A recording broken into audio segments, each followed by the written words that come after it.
श्री शिवाय नमस्तुभ्यम। प्रिय भक्तजनों, भगवान शिव की पूजा आराधना के लिए साल में कई बार व्रत और त्यौहार हैं। प्रत्येक व्रत का अलग अलग ही महत्व बताया गया है। ऐसे ही प्रमुख व्रतों में से एक है अनंग त्रयोदशी। इस दिन भगवान शिव और माता पार्वती जी के साथ ही कामदेव और रति की पूजा का विधान है। मान्यता है इस दिन व्रत रखने और पूजा करने से धन, ऐश्वर्य, स्वास्थ्य लाभ मिलता है और प्रेम विवाह में आने वाली बाधाओं से मुक्ति मिलती है। इसके अलावा संतानहीनों को संतान सुख भी प्राप्त होता है। अनंत त्रयोदशी का व्रत साल में मार्गशीर्ष मास और चैत्र महीने में रखा जाता है। इस बार चैत्र मास के शुक्ल पक्ष की त्रयोदशी तिथि को यह संयोग पड़ रहा है। ऐसे में आज के इस वीडियो में आप सुनेंगे सोम प्रदोष व्रत की कथा, क्योंकि इस बार का प्रदोष व्रत सोमवार के दिन है। और साथ ही आप सुनेंगे अनंग त्रयोदशी की संपूर्ण कथा और आरती भी, इसलिए इन कथाओं को पूरा ध्यानपूर्वक अवश्य सुनिएगा। आइए सबसे पहले गौरी पुत्र गणेश जी की जय करते हुए हम सभी भगवान शिव की स्तुति करें और सबसे पहले सुने प्रदोष स्तोत्रम पाठ। भगवान शिव की स्तुति का पाठ करने से हर संकट से मुक्ति मिलती है और सभी मनोकामनाएं भी पूरी हो जाती हैं। स्कंद महापुराण के कुमारिका खंड में भगवान शिव की स्तुति का वर्णन किया गया है। स्कंद जी बोले, जो सब प्रकार के रोग शोक से रहित है उन कल्याण स्वरूप भगवान शिव को नमस्कार है। जो सबके भीतर मन रूप से निवास करते हैं उन भगवान शिव को नमस्कार है। संपूर्ण देवताओं से पूजित भगवान शंकर को नमस्कार है। भक्तजनों पर निरंतर कृपा करने वाले आप भगवान महेश्वर को नमस्कार है। सबकी उत्पत्ति के कारण भगवान भव को नमस्कार है। भगवान आप भव के उद्वत अर्थात संसार के सृष्टा हैं, आपको नमस्कार है। कामदेव का विध्वंस करने वाले आपको नमस्कार है। आप गढ़ भाव से महान व्रत का पालन करने वाले हैं, आपको नमस्कार है। आप माया रूपी गहन वन के आश्रय हैं अथवा सबको आश्रय देने वाले। आपका स्वरूप योग माया समावृत होने के कारण दुर्बोध है, आपको नमस्कार है। प्रलय काल में जगत का संहार करने वाले सर्वनामधारी आपको नमस्कार है। शिव रूप आपको नमस्कार है। आप पुरातन सिद्ध रूप हैं, आपको नमस्कार है। काल रूप आपको नमस्कार है। आप सब की कल्पना अर्थात गणना करने वाले होने के कारण काल नाम से प्रसिद्ध हैं, आपको नमस्कार है। आप काल की कला का अतिक्रमण करके उससे बहुत दूर रहते हैं, आपको नमस्कार है। आप स्वाभाविक ऐश्वर्य से संपन्न हैं, आपको नमस्कार है। आप अप्रमेय महिमा वाले वृषभ तथा महा समृद्धि से संपन्न हैं, आपको नमस्कार है। आप सबको शरण देने वाले हैं, आपको नमस्कार है। आपकी निर्गुण ब्रह्मा हैं, आपको नमस्कार है। आपके अनुगामी सेवक भयानक गुण संपन्न हैं, आपको नमस्कार है। नाना भवनों पर अधिकार रखने वाले आपको नमस्कार है। भक्तों को मनोवांछित फल प्रदान करने वाले आपको नमस्कार है। भगवान आप ही कर्मों का फल देने वाले हैं, आपको नमस्कार है। आप ही सबका धारण पोषण करने वाले धाता तथा उत्तम करता हैं, आपको सर्वदा नमस्कार है। प्रभु आपके अनंत रूप हैं, आपका कोप सबके लिए असह्य है, आपको सदैव नमस्कार है। आपके स्वरूप का कोई माप नहीं हो सकता, आपको नमस्कार है। वृषभेंद्र को अपना वाहन बनाने वाले आप भगवान महेश्वर को नमस्कार है। आप सुप्रसिद्ध महाऔषध रूप हैं, आपको नमस्कार है। समस्त व्याधियों का विनाश करने वाले आपको नमस्कार है। आप चराचर स्वरूप सबको विचार तत्व निर्णयात्मिकता शक्ति देने वाले कुमारनाथ के नाम से प्रसिद्ध तथा परम कल्याण स्वरूप हैं, आपको नमस्कार है। प्रभु आप मेरे स्वामी हैं, संपूर्ण भूतों के ईश्वर और महेश्वर हैं। आप ही समस्त भोगों के अधिपति हैं। वाणी बल और बुद्धि के अधिपति भी आप ही हैं। आप ही क्रोध और मोह पर शासन करने वाले हैं। पर जो और अपर अर्थात कारण और कार्य के स्वामी भी आप ही हैं। सबकी हृदय गुहा में निवास करने वाले परमेश्वर तथा मुक्ति के अधीश्वर भी आप ही हैं, आपको नमस्कार है। भगवान स्कंद के द्वारा इस प्रकार स्तुति किए जाने पर भगवान शिव ने कहा कि जो लोग सायंकाल और प्रातःकाल पूर्ण भक्तिपूर्वक तुम्हारे द्वारा की हुई इस स्तुति से मेरा स्तुवन करेंगे उनको जो फल प्राप्त होगा उसका वर्णन करता हूँ, सुनो। उन्हें कोई रोग नहीं होगा, दरिद्रता भी नहीं होगी तथा प्रयोजनों से कभी वियोग भी नहीं होगा और वे इस संसार में दुर्लभ भोगों का उपभोग करके मेरे परम धाम को प्राप्त करेंगे। इस प्रकार श्री स्कंद महापुराण के कुमारिका खंड में शिव स्तुति संपन्न हुई। प्रिय भक्तजनों, इस बार चैत्र महीने के शुक्ल पक्ष में पड़ने वाला प्रदोष व्रत 30 मार्च दिन सोमवार को है और इस दिन प्रदोष काल का समय, जो कि इस दिन की पूजा का मुख्य समय है, वह शाम 5:52 से 7:22 तक रहेगा। तो इस समय आप श्रद्धा और पूर्ण विश्वास के साथ भगवान शिव की स्तुति के अलावा इन सभी कथाओं का श्रवण सच्चे मन से अवश्य कीजिएगा जो हम आपको सुनाने जा रहे हैं। पौराणिक कथा के अनुसार एक बार एक नगर में एक ब्राह्मणी रहा करती थी। उसके पति का स्वर्गवास हो गया था। अब उसका सहारा उसका इकलौता पुत्र ही था, जिसके साथ वह सुबह से ही भिक्षा मांगने के लिए निकल पड़ती थी। इस तरह दिन भर भिक्षा में मिले हुए अन्न से ही वह अपना और अपने पुत्र का पेट पालती थी। एक दिन घर वापस आते समय ब्राह्मणी को एक बालक घायल अवस्था में मिला। ब्राह्मणी को उस पर दया आ गई और उसे वह अपने घर ले आई। वह लड़का विदर्भ देश का राजकुमार था। शत्रु सैनिकों ने उसके राज्य पर आक्रमण कर लिया था और उसके पिता को बंदी बनाकर उसके राज्य पर अधिकार कर लिया था, इसलिए वह बालक मारा मारा फिर रहा था। राजकुमार अब ब्राह्मणी और उसके पुत्र के साथ उनके घर में ही रहने लगा और उसके पुत्र की तरह ही पलने और बढ़ने लगा। एक दिन वह ब्राह्मणी अपने पुत्र के साथ राजकुमार को लेकर भिक्षा मांगने के लिए गई हुई थी। वहीं पर अंशुमति नाम की एक गंधर्व कन्या ने राजकुमार को देखा और उस पर मोहित हो गई।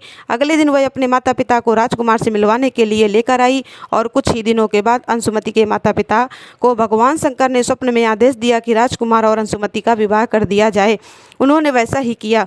वह विधवा ब्राह्मणी भगवान शिव की परम भक्त थी और सारे प्रदोष व्रत रखा करती थी। उनके प्रदोष व्रत का ही प्रभाव था कि राजकुमार ने गंधर्वराज की सेना की सहायता से विदर्भ देश से शत्रुओं को भगा दिया और अपने पिता का खोया हुआ राज्य पुनः प्राप्त कर लिया और सुखपूर्वक जीवन बिताने लगा। राजकुमार ने ब्राह्मणी के पुत्र को अपना मंत्री बना लिया। ब्राह्मणी के प्रदोष व्रत के कारण भगवान शंकर की कृपा से जैसे राजकुमार और ब्राह्मणी पुत्र के दिन सुधर गए, वैसे ही भगवान शंकर अपने हर भक्तों का कृपा बनाए रखते हैं और सबके दिन संवारते हैं। इस प्रकार सोम प्रदोष व्रत रखने से अगले पिछले जन्मों के सभी पापों का नाश हो जाता है और सारी मनोकामनाएं भी पूर्ण हो जाती हैं। अब सुनिए प्रदोष स्तोत्र पाठ हिंदी में है। हे समस्त जगत के स्वामी, हे सर्वदा कल्याण करने वाले, हे शाश्वत शंकर आपकी जय हो। हे सर्व सुराध्यक्ष आपकी जय हो और हे सभी देवताओं द्वारा पूजित हे सर्व सुरचित आपकी जय हो। हे सर्व गुणातीत आपकी जय हो। सर्ववर प्रद आपकी जय हो। हे नित्य निराधार आपकी जय हो। हे अविनाशी विश्वम्भर आपकी जय हो। हे समस्त विश्व में एकमात्र वंदनी आपकी जय हो। हे नागेंद्र भूषण आपकी जय हो। हे गौरीपति आपकी जय हो। हे चंद्रार्थ शेखर आपकी जय हो। हे करोड़ों सूर्यों के समान दीप्तमान आपकी जय हो। हे अनंत गुणाश्रय आपकी जय हो। हे विरूपाक्ष आपकी जय हो। हे अचिंत हे निरंजन आपकी जय हो। हे नाथ आपकी जय हो। हे भक्तों की पीड़ा का नाश करने वाले कृपा सागर आपकी जय हो। हे दुस्तर संसार सागर से पार कराने वाले प्रभु आपकी जय हो। हे महादेव, मैं इस संसार में अत्यंत दुखी हूँ, मुझे अनेक चिंताएं घेरे हुए हैं, मुझ पर कृपा कीजिए। हे परमेश्वर, मेरे समस्त पापों का नाश कर मेरी रक्षा कीजिए। हे शंकर जी, मैं दरिद्रता के सागर में डूबा हुआ हूँ, महान पापों से पीड़ित हूँ, अनंत चिंताएं मुझे घेरे हुए हैं, भयंकर रोगों ने मुझे घेर लिया है, ऋण के भार से मैं दबा हुआ हूँ, कर्मों की ज्वाला में जल रहा हूँ और ग्रहों की पीड़ा से व्याकुल हूँ। कृपा करके मुझ पर प्रसन्न हो जाइए। यदि कोई दरिद्र व्यक्ति प्रदोष काल में देवेश्वर गिरिजापति की प्रार्थना करता है तो वह धनी हो जाता है। यदि कोई राजा प्रदोष काल में देव देवेश्वर भगवान शंकर की आराधना करता है तो वह दीर्घायु होता है, सदैव निरोग रहता है, उसके खजाने की वृद्धि होती है और उसकी सेना सुदृढ़ होती है। हे प्रभु, आपकी कृपा से मुझे भी नित्य आनंद की प्राप्ति हो, मेरे शत्रु छीण हो जाएं, मेरी प्रजा सदा सुखी रहे, चोर और डाकू नष्ट हो जाएं और राष्ट्र में समस्त जन समुदाय संकट मुक्त हो जाए, पृथ्वी पर दुर्भिक्ष महामारी आदि कष्ट समाप्त हो जाएं, सभी प्रकार की फसलों में भरपूर उपज हो, दिशाएं सुखदायक हो जाएं। इस प्रकार गिरजापति भगवान शिव की आराधना करनी चाहिए। पूजा के अंत में ब्राह्मणों को भोजन कराना चाहिए, फिर उन्हें यथा योग्य दक्षिणा देकर सम्मानित करना चाहिए। यह पूजा जो भगवान शिव के लिए कही गई है, यह समस्त पापों का नाश करती है, समस्त रोगों को दूर करती है और सभी इच्छित फलों की प्राप्ति कराती है। इति प्रदोष स्तोत्रम संपूर्णम। अब सुनिए अनंत त्रयोदशी की कथा। अनंत त्रयोदशी का व्रत हर कोई रख सकता है। जो भी व्यक्ति जीवन में प्रेम से वंचित है उसके लिए तो यह व्रत अत्यंत ही शुभदायी है। भगवान शंकर के प्रिय तिथि होने के कारण और उन्हीं के द्वारा अनंग को दिए गए वरदान स्वरूप यह दिवस अत्यंत ही महत्वपूर्ण हो जाता है। सौभाग्य की कामना के लिए स्त्रियों को इस व्रत का पालन अवश्य ही करना चाहिए। इस व्रत के प्रभाव से जीवन साथी की आयु भी लंबी होती है और साथी का सुख भी प्राप्त होता है। अनंग का एक अन्य नाम कामदेव है। अनंग अर्थात बिना अंग के जब भगवान शिव ने कामदेव को भस्म कर दिया था, तब देवी रति द्वारा अनंग को जीवित करने का करुण वंदन सुन भगवान ने कामदेव को पुनः जीवन प्रदान किया। किंतु बिना देह के होने के कारण कामदेव का एक अन्य नाम अनंग कहलाया।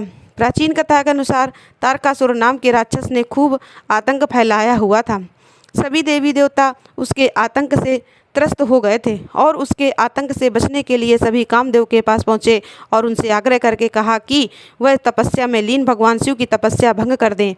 तारकासुर नाम के राक्षस को वरदान मिला हुआ था कि उसकी मृत्यु केवल भगवान शिव के पुत्र के हाथों ही संभव है। इसीलिए सभी ने कामदेव से आग्रह किया। तब कामदेव ने तपस्या में लीन भगवान शिव की तपस्या भंग कर दी, लेकिन उन्हें कामदेव के क्रोध का भी सामना करना पड़ा। महादेव ने कामदेव को क्रोध में आकर भस्म कर दिया। यह सब देखकर कामदेव की पत्नी देवी रति बहुत आहत हुई और विलाप करने लगी। तब उन्होंने भगवान शिव से आग्रह किया कि वे कामदेव को पुनः जीवित कर दें। भगवान शिव ने देवी रति का आग्रह स्वीकार किया। उन्होंने कामदेव को पुनर्जीवित तो किया, लेकिन वे उन्हें सशरीर नहीं लौटा पाए। इसके बाद भगवान शिव ने कामदेव को 2 वरदान दिए और भगवान के दिए वरदान अनुसार उन्होंने कामदेव से कहा कि तुम द्वापर युग में भगवान श्री कृष्ण के पुत्र के रूप में जन्म लोगे। इसके बाद उनका विवाह देवी रति से ही होगा। भगवान शिव ने कामदेव को दूसरा वरदान देते हुए कहा कि श्री कृष्ण के पुत्र के रूप में जन्म लेने तक कामदेव को बिना अंगों के रहना होगा, जिस वजह से उनका एक नाम अनंग भी कहलाएगा। जिस दिन यह घटना घटित हुई माना जाता है उस दिन चैत्र मास के शुक्ल पक्ष की त्रयोदशी तिथि थी और उस दिन से ही इस दिन को अनंग त्रयोदशी के रूप में मनाया जाने लगा। हालांकि पौराणिक मान्यताओं के अनुसार कुछ लोग मार्गशीर्ष मास के शुक्ल पक्ष को भी अनंग त्रयोदशी के रूप में मनाते हैं और पौराणिक मान्यताओं के अनुसार जो भी व्यक्ति अनंग त्रयोदशी के दिन कामदेव और देवी रति की पूजा करेगा उनका दाम्पत्य जीवन मधुर होगा। साथ ही इस व्रत को करने से और इस महात्म को सुनने से भगवान शिव और देवी पार्वती जी का आशीर्वाद भी प्राप्त होगा। प्रिय भक्तजनों, आज शिववास नंदी पर रहने वाला है। इस शुभ संयोग में जो भी नंदी महाराज जी का महात्म सुनता है उनके सभी मनोरथ पूर्ण हो जाते हैं। अब आपको सुनाते हैं नंदी महाराज जी की कथा। पूर्व समय में शिलाद नामक एक धर्मात्मा मुनि ने अपने पितरों के आदेश से मृत्युहीन और अयोनिज पुत्र की कामना से भगवान शिव की कठोर तपस्या की। शीघ्र प्रसन्न हो जाने वाले भगवान महादेव उनके तप से प्रसन्न हुए और साक्षात प्रकट होकर उनसे वर मांगने के लिए कहा। भगवान ने कहा, ऋषिवर, मैं तुम्हारी तपस्या से प्रसन्न हूँ, वर मांगो। तब सलाद मुनि बोले, भगवान, यदि आप मेरी तपस्या से प्रसन्न हैं तो यह वर दीजिए कि मुझे आपके समान ही मृत्युहीन अयोनिज पुत्र प्राप्त हो। तब भगवान शिव ने कहा, हे तपोधन विप्र, हालांकि मैं जगत का पिता हूँ तो भी मैं तुम्हारी तपस्या से प्रसन्न होकर कहता हूँ कि मैं तुम्हारे अयोनिज पुत्र के रूप में अवतार लूँगा और उस अवतार में मेरा नाम नंदी होगा। ऐसा कहकर भगवान शिव अंतर्ध्याय हो गए। कुछ समय बाद यज्ञ वेताओं में श्रेष्ठ शिलाद मुनि यज्ञ करने के लिए यज्ञ क्षेत्र जोत रहे थे कि उसी समय उनके श्वेत बिंदु यानी पसीने की बूंद से एक पुत्र उत्पन्न हुआ। वह बालक सूर्य के समान प्रभावशाली, त्रिनेत्र, जटा, मुकुटधारी, त्रिशूल आदि से मुक्त तथा चतुर्भुज रुद्र के रूप में मुनि दिखाई दिया। उसे देखते ही शिलाद मुनि को तो बड़ी प्रसन्नता हुई और वे उस बालक को अपनी कुटिया में ले गए, जहाँ जाकर बालक ने साधारण मनुष्य का रूप धारण कर लिया। मुनि अब बड़े ही प्यार से उसका पालन पोषण करने लगे। उन्होंने उसके जात कर्माद संस्कार करवाकर उसका नाम रखा नंदी। वह बालक 5 वर्ष की आयु तक सभी वेदों और शास्त्रों का ज्ञाता हो गया। 7वां वर्ष पूरा हुआ तो वहाँ 2 मुनि मिलने आए। उनमें से एक का नाम था मित्र, दूसरे का नाम था वरुण। उन्होंने मुनि शिलाद को बताया कि आपके पुत्र की आयु मात्र 1 वर्ष शेष है। अब तो यह बात जानकर शिलाद मुनि चिंतित हो उठे। नंदी ने अपने पिता को ढांढस बंधाया। उन्होंने आत्मविश्वास के साथ अपने पिता से कहा, पिताश्री, आप चिंतित मत होइए, यमराज मेरा कुछ नहीं बिगाड़ पाएगा। शिव को कालों के भी काल हैं। मैं भगवान शिव की आराधना करूंगा और उसके प्रभाव से मृत्यु पर विजय प्राप्त करूंगा। ऐसा कहकर नंदी वन को चले गए और भगवान शिव की प्रसन्नता के लिए कठिन तपस्या प्रारंभ कर दी। उन्होंने 3 नेत्र, 10 भुजा और 5 मुख वाले भगवान सदा शिव का ध्यान लगाया और रुद्र मंत्र का जाप किया। उनकी तपस्या से प्रसन्न होकर भगवान शिव और माँ पार्वती प्रकट हुई। उन्होंने नंदी से कहा, शिलाद नंदन, तुमने बड़ा ही उत्तम तप किया है। मैं तुम्हारी इस तपस्या से परम संतुष्ट हूँ। तुम्हारे मन में जो अभीष्ट हो मांग लो। तब नंदी भाव विभोर होकर उनके चरणों में लौट गए। तब भगवान शिव ने उन्हें उठाया और बोले, वत्स, उन दोनों विप्रों को मैंने ही भेजा था। तुम्हें भला मृत्यु का भय कहाँ? तुम तो मेरे ही समान हो। तुम अजर अमर दुख रहित और अक्षय होकर मेरे गणनायक बनोगे। तुम में मेरे ही समान बल होगा। तुम सदा मेरे पार्श्व भाग में स्थित रहोगे। मेरी कृपा से जन्म, जरा और मृत्यु जैसे विकार तुम्हारे शरीर का स्पर्श भी नहीं कर पाएंगे। ऐसा कहकर दयालु भगवान शिव ने अपने गले की कमल माला उतारकर नंदी के गले में डाल दी। उस माला के पड़ते ही नंदी 3 नेत्रों और 10 भुजाओं वाले हो गए। फिर भगवान शिव ने अपने गणाध्यक्ष के पद पर उनका अभिषेक किया।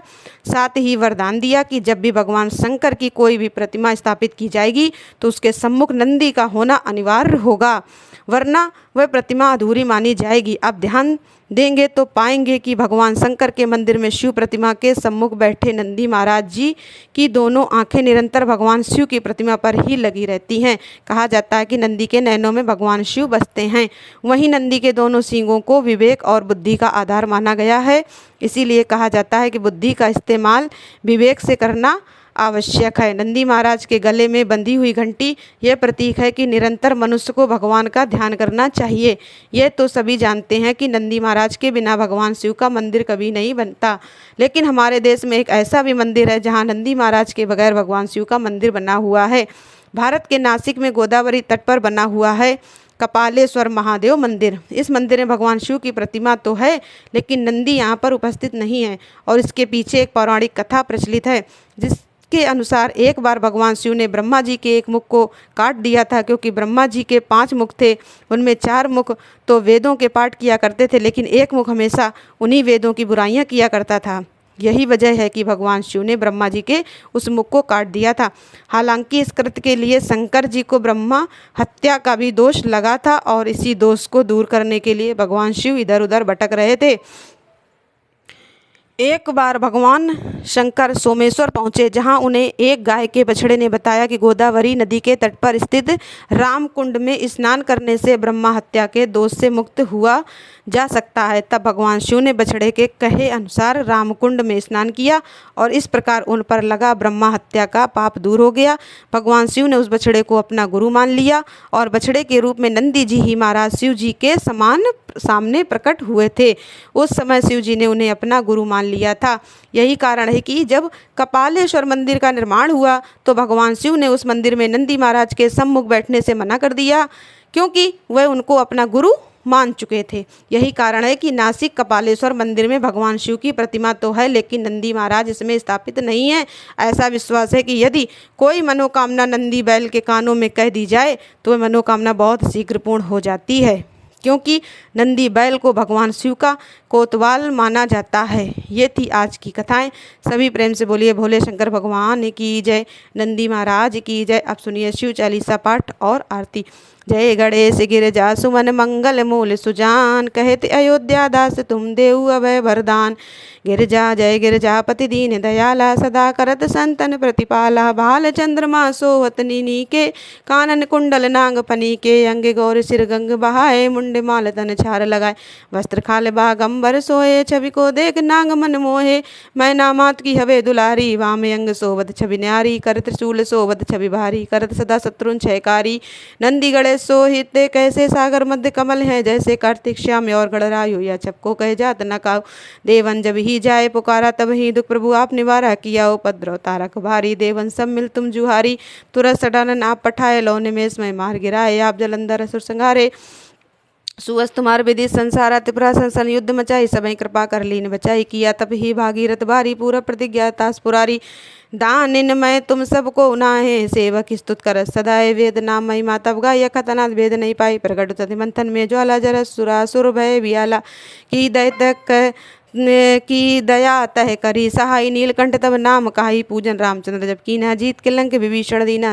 सहस कमल में हो रहे धारी, कीन परीक्षा तुम्हें पुरारी। एक कमल प्रभु राख्यो जोई, कमल अन पूजन छह सोई। कठिन भक्त देखी प्रभु शंकर, भय प्रसन्न दिए। इच्छित वर जय जय जय अनंत अविनाशी।